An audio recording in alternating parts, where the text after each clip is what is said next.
Welcome to The Explainer. So, the next time you pour yourself a glass of your favorite beer, wine, or maybe a spirit, I want you to try and look past the branding. Look past the flavor. What we're actually looking at here is a high-stakes story of resource survival. Today, we're totally unparking the hidden costs and the massive, massive risks of water management in beverage production. Seriously, consider this for a second. What actually happens when an industry's absolute most critical ingredient just starts drying up? It's a pretty terrifying question, right? For global beverage companies, we aren't just talking about a bad harvest season here. We are talking about a literal existential threat to an industry that is fundamentally built on clean, abundant water. Okay, let's look at our roadmap for decoding these sustainability standards today. First, we'll cover the most crucial ingredient. Then, measuring baseline water stress. Third, environmental and regulatory constraints. And finally, smart strategies for mitigation. All right, let's dive right into part one, the most crucial ingredient. You see, water isn't just a tiny part of the manufacturing process. It is the fundamental baseline for everything. What's really interesting is how the SASB standard explicitly defines water consumption. It's not just the liquid in the bottle. It includes water that evaporates, water incorporated into the product, or water that simply doesn't return to the local catchment area. This strict definition makes sure investors know exactly how much water is being permanently removed from the local ecosystem. And honestly, the scale we're looking at here, it is absolutely staggering. Companies have to report this metric in thousands of cubic meters. We're dealing with massive industrial scales, where literally millions of gallons are at stake every single day. Now, these metrics aren't just arbitrary guesses. They are strictly defined by the SASB standards, which are now sitting under the International Sustainability Standards Board. This standardization is super important because it lets investors assess financial risks impartially. It's all about being able to compare apples to apples across the entire sector.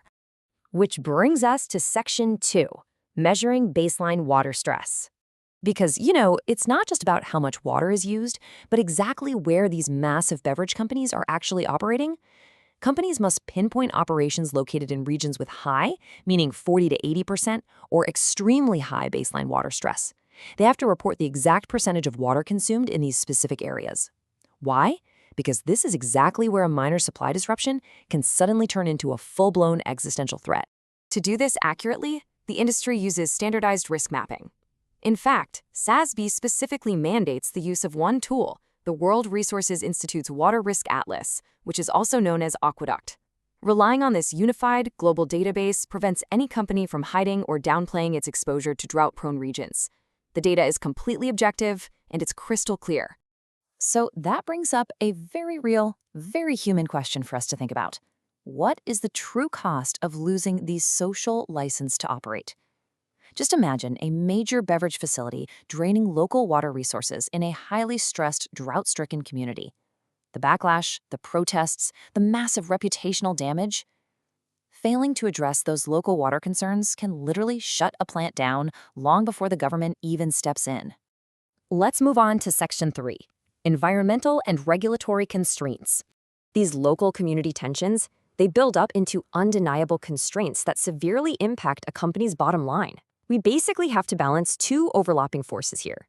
On one side, you've got physical environmental constraints. Think climate change, prolonged droughts, and the impact on local aquatic life. On the other side, you have regulatory and financial constraints. We're talking operational nightmares like sudden spikes in water costs, intense community opposition, or worst case scenario, suddenly losing your legal rights to withdraw water entirely. You'll notice the standard actually requires a very specific discussion and analysis metric here. That's code FBAB140A.2. This is crucial because companies can't just throw raw data at their investors anymore. They actually have to provide a detailed, thought-out narrative discussing exactly how these water constraints affect their revenue, their liabilities, and their overall continuity of operations. But remember, it's not just about the water going into the factory. The water coming out poses equally massive risks. We're talking about discharge risks, obtaining rights and permits to discharge wastewater, strictly controlling the temperature of that water so you don't accidentally harm the local ecosystem, navigating regulatory liabilities, and, of course, managing the reputational risk from communities who are keeping a very close eye on exactly what flows out of those pipes. All right, let's look at the solutions in our final section, number 4, smart strategies for mitigation. So how on earth does the industry actually survive all of this? Well, companies have to deploy and disclose specific mitigation mechanisms. This means heavy efficiency efforts like advanced water recycling and building closed-loop systems that reuse water continuously without drawing more from local supplies. It's a real game changer. It also means product innovations, literally redesigning products so they just need less water upfront, and forging really strong collaborative programs with local communities. When these companies do set goals to implement these strategies, they can't be vague. SASB requires them to be super specific about their math. They have to declare if their targets are absolute or intensity-based. What does that mean? Well, is the company reducing their total overall volume of water consumption globally? That's absolute. Or are they just reducing the intensity, like the amount of water used per hectoliter of beer they produce?